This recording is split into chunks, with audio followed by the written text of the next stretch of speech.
By the way, if you ever go to Antarctica, don't bother bringing Cliff Bars because they turn to the consistency of like a hockey puck and they're completely inedible unless they've been sitting in your armpit for about 3 hours. And it's very uncomfortable having a frozen Cliff Bar in your armpit for 3 hours. So here's the Antarctic continent, and the continent is bisected by this range of mountains called the Transantarctics, and they're largely volcanic in origin, so they basically were formed as, I don't know what the official geological term is, but this huge amount of volcanism came in and basically built this huge rift made out of basalt, which is a very heavy volcanic igneous rock. And so most of the Transantarctics, at least where we were, was made out of this very dense, kind of dark reddish type of rock. And it's very interesting geology, and also all the geology is just laid bare for you to see. There's no vegetation covering this or anything. Really fascinating. We found fossils tumbling out, not in the basalt, but there's sedimentary rock down there too. We found fossilized wood. We found fossilized sea creatures and stuff like that. Really interesting place for geology. And what's going on is that, so the South Pole is in here somewhere, and snow falls all the time. It's actually very little precipitation. It's officially a desert, one of the driest deserts in the world. And, but the snow piles up and eventually gets compressed to ice, and all that ice is gradually flowing to lower elevation, meaning towards the sea. And along the mountains here, the ice has to get through the mountain passes, and these glaciers carry the ice to the sea.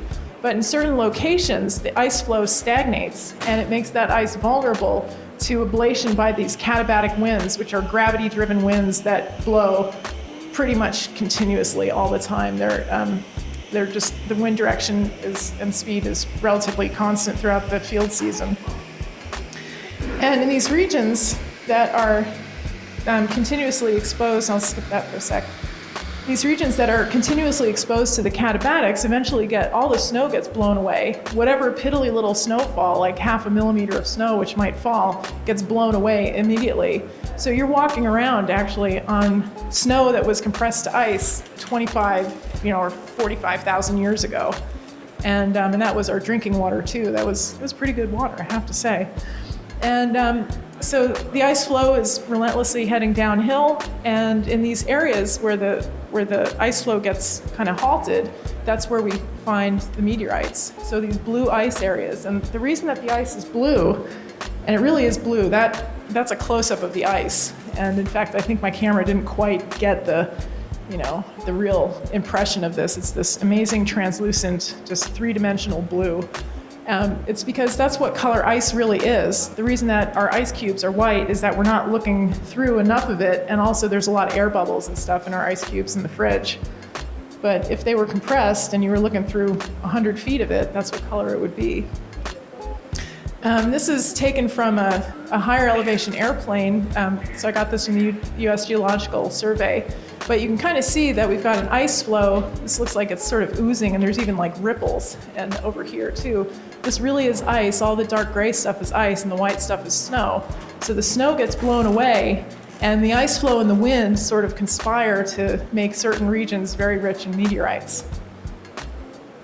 Here's just an average day cruising around, driving these snowmobiles across the ice.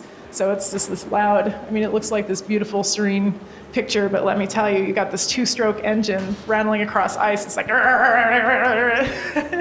it's awful, but it was actually a huge amount of fun.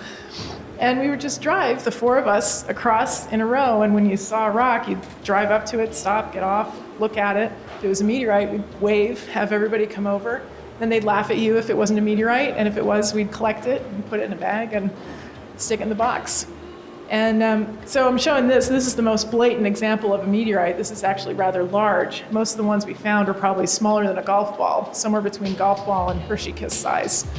The meteorite size range that we find is basically determined by the resolution of human vision at a certain distance away. So you could probably see a Hershey's Kiss on this bright white ice from a distance of at least 50 meters. But this one is so obviously a meteorite. I'm sure you've never seen a rock like this. If you have, please let me know. It's all burnt and kind of cracked on the outside here, and it's all smoothed off too. And this is in a region where the rocks that crumble out of the cliff just look like somebody chiseled them out with a hammer. They got all these jagged edges on them and stuff. But this thing, all the edges are burnt off. They're all smoothed off, and this thin crust, which kind of looks like something I would have cooked for dinner or something, this burnt crust has chipped off to reveal something different underneath. So that was basically our standard type of rock that we found, or type of meteorite that we found. And so here's what happens when we find one. We want to pick it up and collect it with as sterile conditions as possible. So yeah, okay, it's been laying around out in Antarctica for a while, but there's hardly any organic matter and almost no detectable bacteria out there in the ice. It's all they can do to kind of scavenge a few bacteria that probably blew in from somewhere. So we just got to make sure that we don't see this crack right here. It's actually a crevasse, and that snow that you see on there is probably just a few inches thick, and so we had to make sure not to step on those things because you could really twist your ankle. The big ones, you could see the big ones, so it wasn't, those were easy to avoid. You're not supposed to touch it, but you're also supposed to make sure it's a meteorite. Sometimes these two things are mutually exclusive of each other because you'd stop and, if you're not seeing any meteorites for hours, and you'd stop and be like, stupid rock, and pick it up, and it's got fusion crust on the other side, and you go, oh, oops, put it down, and here's one. So then we take a GPS position. All of these are recorded. We stick a little flag in there where we found it. It gets a field number and a photograph, or 2 or 3. We take the dimensions just roughly, just 2 inches by 3 inches by 5 inches or whatever. And then make some just superficial comments about it. Is it 50% covered by fusion crust, 90%, 100%, whatever. And then it goes in a sterile sample bag, and the next time it will see the light of day is in Houston. And in Houston, there's the Astromaterials Curatorial Facility at Johnson Space Center. And so they're going to thaw these things out under dry nitrogen and then put them in storage and send half of the meteorite samples to the Smithsonian Institution in Washington, D.C. So that's the procedure there. And here's what happens when you step on one of those little crevasses. So that's just a close-up of my footprint, which was like 50 feet deep. This is one of the bigger crevasses, so if there were any interesting-looking rocks on here that we wanted to investigate, they just got left there. So all of this is a very thin layer of snow that covers, like what we were just looking at here, except more like 10 feet wide, so you just couldn't drive on that. Any snow was suspicious, especially the stuff that had that kind of frothy, whipped appearance to it. So I developed this unnatural fear of Cool Whip while I was down there as well. And this was a cool shot. This is the Antarctic ice sheet where it meets the Transantarctic Mountains, and we can see that the ice sheet is not grinding right up against the mountains, but from my take on this, it looks like the mountain is actually almost heating the ice sheet and causing a lot of evaporation and ablation along this leading edge. Just to give you an idea of the height here, this is one of my teammates standing there. So this thing is, I don't know, like 30 feet high or so. And we also had to be very careful in areas like this because we didn't want to do any backwards downhill snowmobiling, which I've tried a couple of times. Can't say I recommend it, so you don't know what you're going to wind up at the bottom of. Here's another meteorite. This is a carbonaceous chondrite. This is in the category of meteorites that are common. The chondrites are the most common, but among those, only about 10% are of these carbonaceous types. And the carbonaceous ones, they're much more friable. They sometimes can have the consistency of, dried clay or something. And the reason they're so interesting to my field of research, which is like origin of life and origin of the Earth, that kind of stuff, is that these meteorites are known to contain amino acids and nucleic acid bases and stuff like that. And that's just really interesting to try to investigate, when people are thinking about the origin of life, what kind of materials were actually falling on the Earth. We assume that meteorites haven't really been changing composition all these billions of years. So those are very interesting types of meteorites to study. Here's just a cool looking one. The chemistry of the meteorite itself is pretty standard. It's an ordinary chondrite, so it's not as rich in carbon as the other one. But this particular meteorite had a preferred orientation when it came through the atmosphere. Usually when meteorites come in, they're tumbling around and they get burned on all sides, nothing preferentially.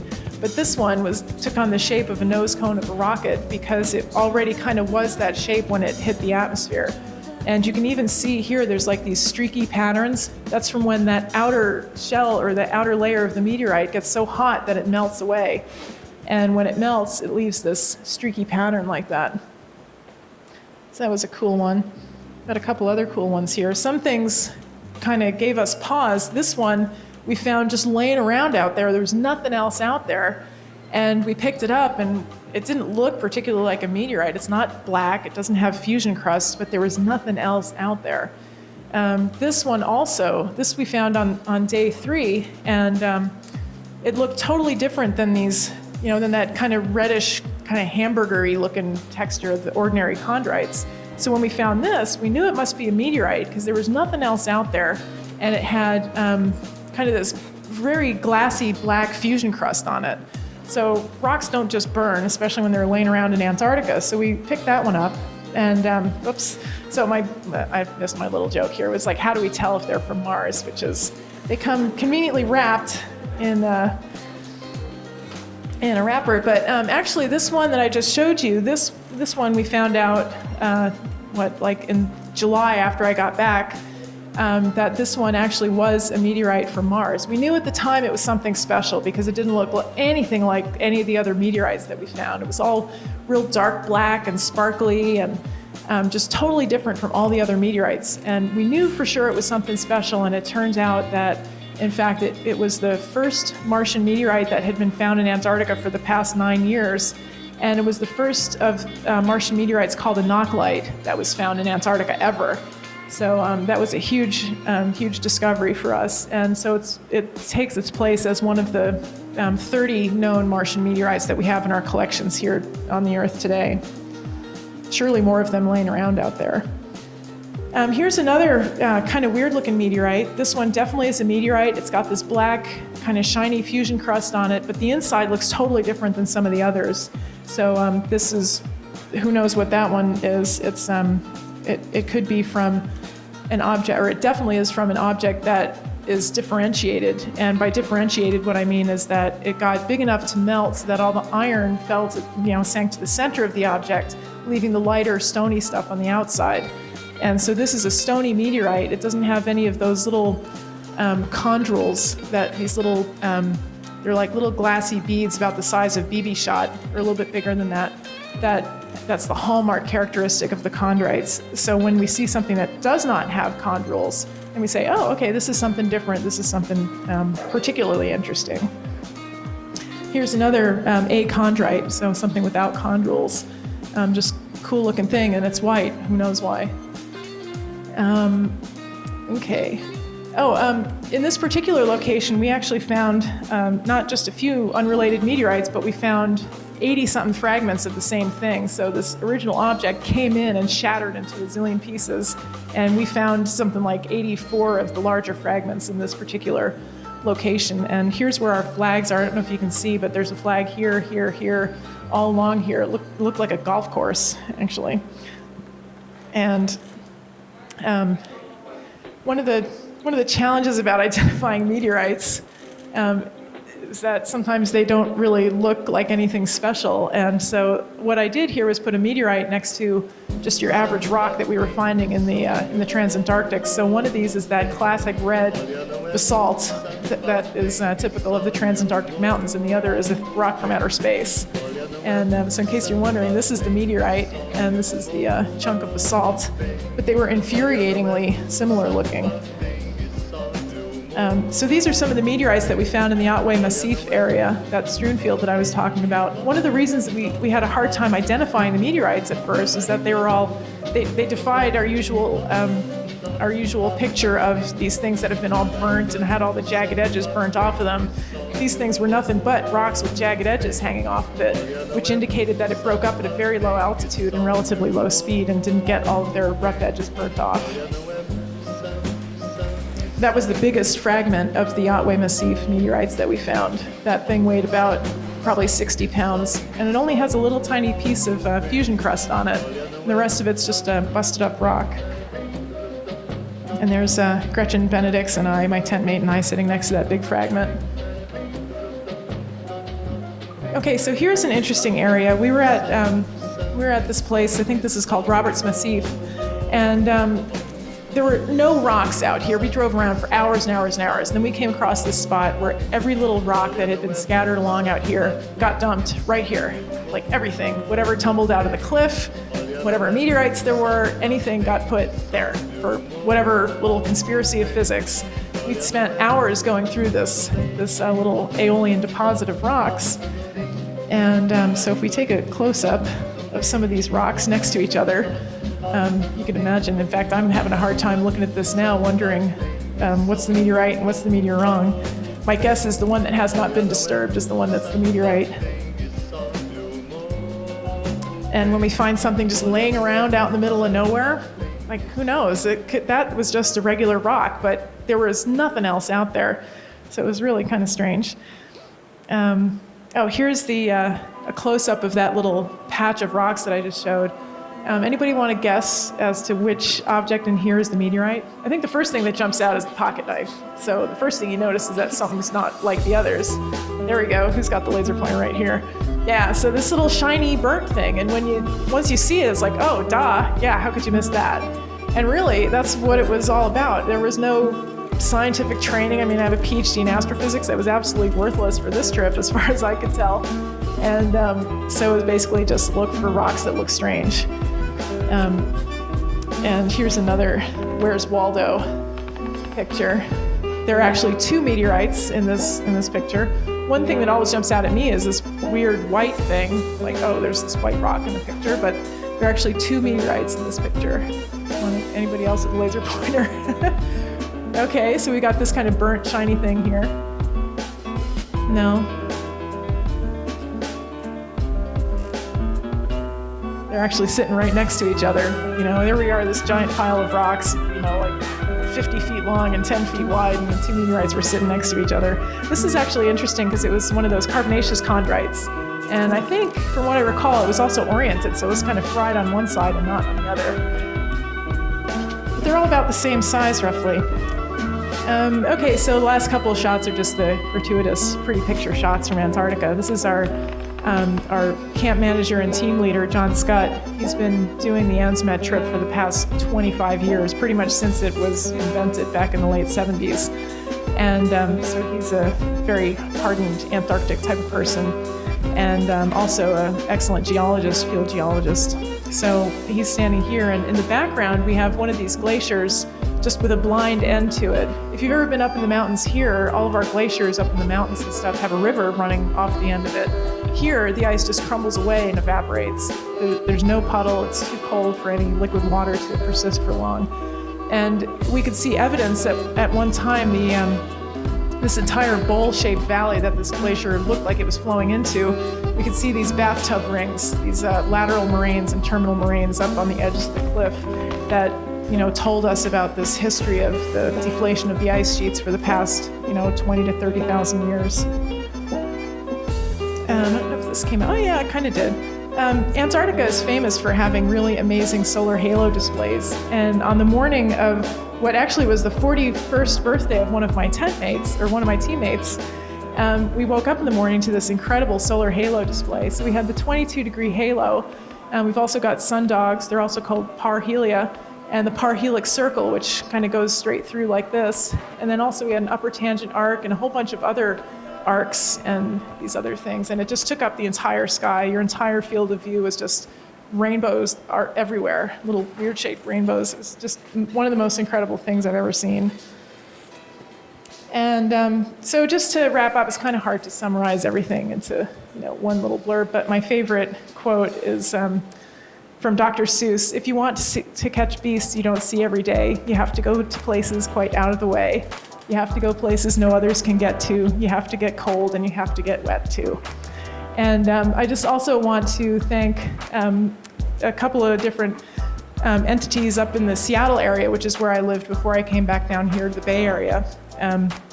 So.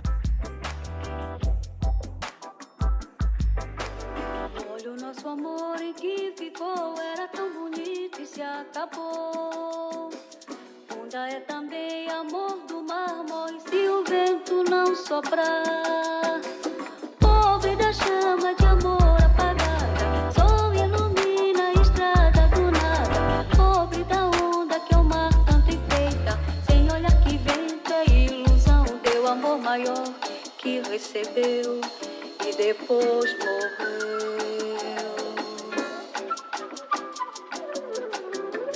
Quando o nosso amor em que ficou era tão bonito e se acabou. Onda é também amor do mar, e se o vento não soprar, pobre da chama de amor apagada, só ilumina a estrada do nada. Pobre da onda que é o mar tanto enfeita, sem olhar que vento é ilusão. Deu amor maior que o recebeu e depois